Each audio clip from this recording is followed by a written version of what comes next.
আসসালামু আলাইকুম এভরিওয়ান, সবাই কেমন আছেন? আশা করছি আল্লাহর অশেষ রহমতে সবাই ভালো আছেন এবং সুস্থ আছেন। আজকের ব্লগটি আমি সকাল থেকেই শুরু করেছি। সকালের স্নিগ্ধ আলোতে আমার ঘুম ভেঙে যায়। জানালা না খুললেও প্রচুর রোদের আলো আসে রুমের চারপাশে শুধু সবুজ গাছ আর সবুজ গাছ।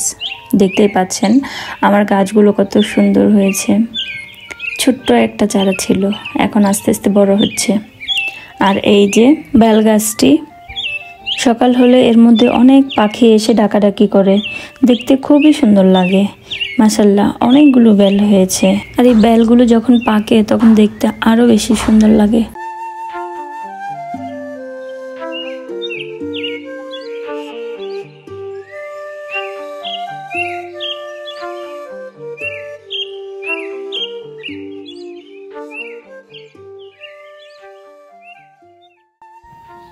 আমার মেয়ের যেদিন নিচ থেকে ঘুম ভাঙে সেদিন তো তাকে ওঠানো লাগে না, কিন্তু যেদিন নিচ থেকে ঘুম না ভাঙে সেদিন তো তাকে বিছানা থেকে তোলাই যায় না। আমি ঘুম থেকে ওঠার পর প্রথমেই বিছানা গুছিয়ে নেই। বিছানাটা গুছানো হলে মনে হয় যেন রুমের অর্ধেক কাজ শেষ হয়ে যায়। আর রুম পরিপাটি আর গোছানো থাকলে নিজের কাছে খুব শান্তি শান্তি লাগে। আমি যেদিন খুব ভোরে ঘুম থেকে উঠি সেই দিনটা মনে হয় অনেক বড়, কাজ ও টাইম মতো শেষ করতে পারি। আর যেদিন লেট করে ঘুম ভাঙে সেদিন তাড়াতাড়ি কাজ করলেও কাজ শেষ করতে দেরি হয়ে যায়। সংসারের সকল কাজকর্ম শেষ করে নিজেকে টাইম দেওয়ার মতো আর টাইমই হয়ে ওঠে না। রুম গোছানোর পরে একটু ঝাড়ু দিয়ে নিচ্ছি, কারণ সকালবেলা বাসি ঘর নাকি ঝাড়ু দিতে হয়।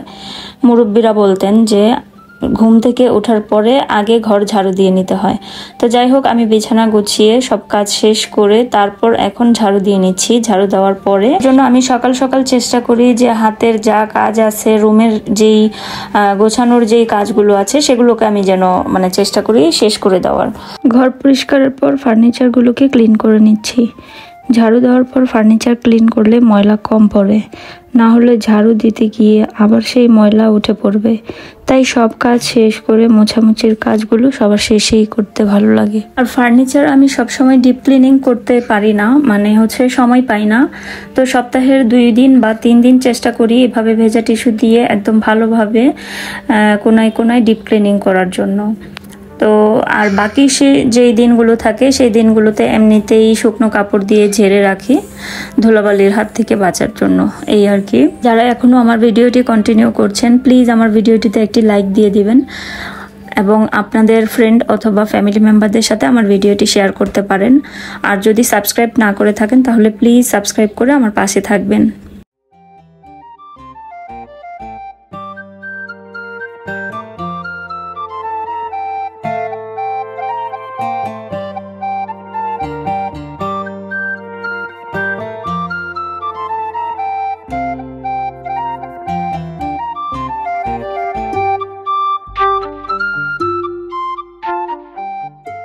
ঘর গোছানোর পর চলে আসলাম নাস্তা বানাতে।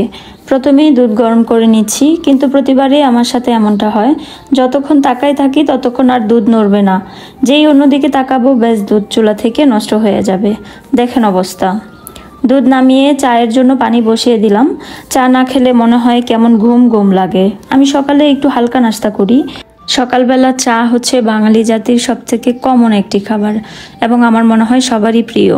আমার মেয়ে সকালে লেবু খাবে বলতেছে, চা আর রুটি খেয়েছে। এখন কিছু ফ্রুটস কেটে দিয়েছি, তারপর বলতেছে পেয়ারাও খাবে। ওকে, তারপর তাকে পেয়ারা কেটে দিলাম, লবণ মরিচ দিয়ে মেখে দিলাম। তার পেয়ারা অনেক পছন্দ।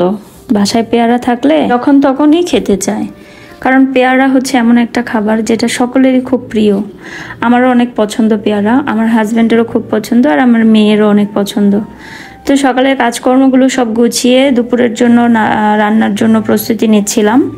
আজকে দুপুরে তেমন কিছু রান্না করব না, হালকা পাতলা রান্নাই করব, ভাজি ভর্তাই আর কি, ডাল ভাত।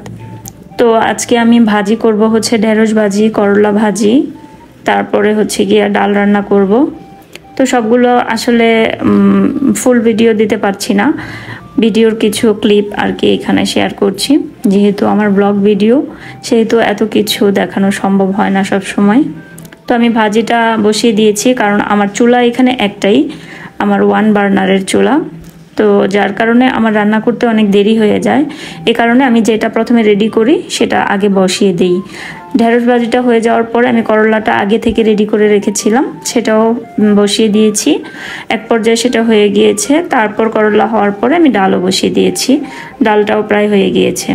একদম সহজ আর সিম্পল রান্না। আসলে মেয়েদের কাছে সব কাজই সহজ লাগে, সংসারের কাজ তো করতেই হবে, সিম্পল হোক কিংবা কঠিন হোক। আল্লাহ নারী জাতিকে এমনভাবেই সৃষ্টি করেছেন। ঢাকা থেকে আসার পর থেকে গাছের কোনো পরিচর্যা করতে পারিনি।